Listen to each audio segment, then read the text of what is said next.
టాపిక్లకు వెళ్ళే ముందు మా శారదా క్లాసిక్స్ యూట్యూబ్ ఛానల్ని సబ్స్క్రైబ్ చేసుకోండి. అలాగే మీ ఫ్రెండ్స్కి రిలేటివ్స్కి షేర్ చేయండి. ప్రధానమైన భాగాల గురించి చెప్పుకుందాం. Parietal lobe, frontal lobe, temporal lobe, left part of the brain, right part of the brain, మిడిల్లో oblongata, thalamus, hypothalamus, conscious mind, subconscious mind, ఇలా చాలా ఎన్నో పార్ట్స్ ఉన్నాయి. ఇవన్నీ కూడా తర్వాత వీడియోలో ఏ సబ్జెక్ట్ అయితే నేను చేస్తున్నానో దాని గురించి అన్నీ మీకు విడిగా ఆ పార్ట్ యొక్క లోతును మైక్రో అనాలిసిస్ చేసి నేను వివరిస్తుంటాను.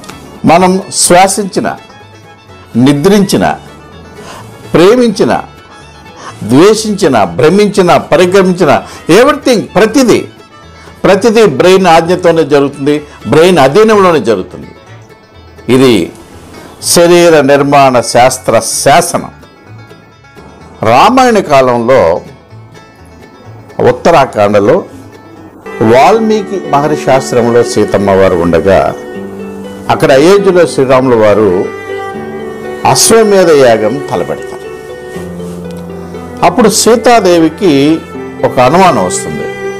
అంటే భార్య లేకుండా అశ్వమేధ యాగం చేయకూడదు కనుక శ్రీరాముల వారు మరల వివాహం చేసుకున్నారేమోనని ఆవిడ మనోవేదన గమనించినటువంటి వాల్మీకి మహర్షి తన దివ్య దృష్టితో తను చూడటమే కాకుండా ఆ సీతమ్మ వారిని కూడా దర్శింపజేస్తారు.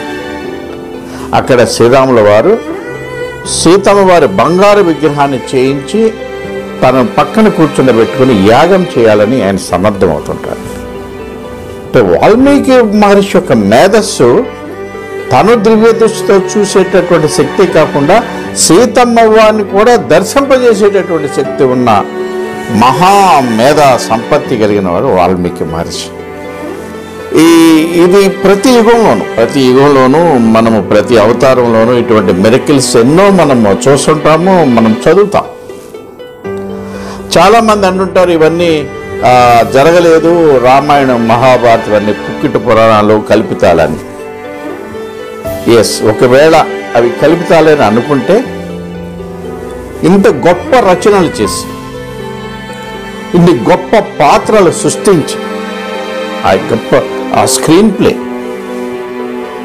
హృదయం ద్రవింపజేసేటటువంటి సంఘటనలు, అత్యద్భుతమైన డ్రామా, అందులోని ఎన్నో న్యాయశాస్త్రాలు, న్యాయ సూత్రాలు, ధర్మ సూక్ష్మాలు, ఎన్నో సబ్జెక్టులు, medicine, astronomy, philosophy, physics, chemistry, ఇలా ఎన్నో సబ్జెక్టులు పొందుపరిచినటువంటి ఆ రాసిన రచయితలు వాళ్ళంత గొప్పవాళ్ళు.